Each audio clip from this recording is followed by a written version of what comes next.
When we talk about load and make ready, you're going to have a condition 4 pistol, all right? And at that point, on the command load and make ready with the firearm pointing in a safe direction, typically loading position, eye muzzle target, you're going to insert your magazine into the firearm, and you're either going to swipe your release or you're going to slingshot it. And at that point, you have a weapons condition 1. At this point, now you're ready to conduct training and follow through. If you are asked at any time, is your weapon hot, or you know your weapon is hot, it's not temperature. It's, is there a round in the chamber? Which brings us to weapons condition 1. If you are dry, we are shooting and your slide locks back, you have a magazine inserted, no round in the chamber, your weapon is dry, which can also be weapons condition 3. Magazine removed, we are at weapons condition 4. Battery would be a malfunction or a process of the firearm where your barrel is not seated into the slide. If you have a dirty weapon, all right, and your weapon does not go into battery, your weapon will not fire. With the weapon being in battery, now it will fire.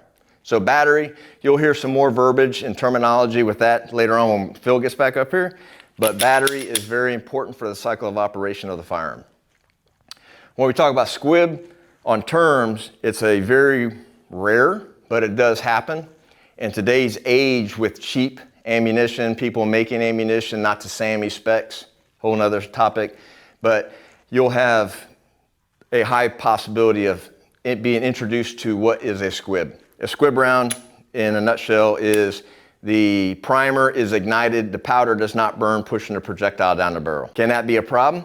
Yes, because now you're stacking rounds in there and it can be a problem. Phil's going to talk about that later on. So again, if you have any further questions, comments, hit them in the comment section and we will get back to you as soon as we get the opportunity to read that and educate everybody in what the terms are. With that, we're going to move on. And we're going to talk about the pistol components. It's real simple. Again, we talked about the striker fire as our primary item that we're going to use. We're going to talk about the frame. The frame is what our hand holds onto. So weapon is clear, our magazine source is removed. We're back to a weapons condition 4. All right. At this point, we know that our weapon is clear. We're going to disassemble our gun real quick. And we have our frame. Our frame is pretty much the chassis of the firearm. All right. Our frame, we have our grip. Our grip is what our positive possession of the firearm is, with our straight and non-fire or straight trigger finger along the frame. Opposite of the frame, or our trigger finger, where a typical right-handed shooter is, we're always going to have the slide release.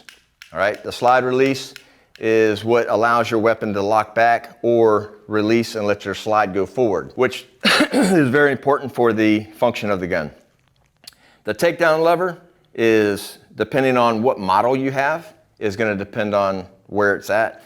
On a Glock style platform, it is a double takedown, which requires 2 fingers once the slide is cocked back.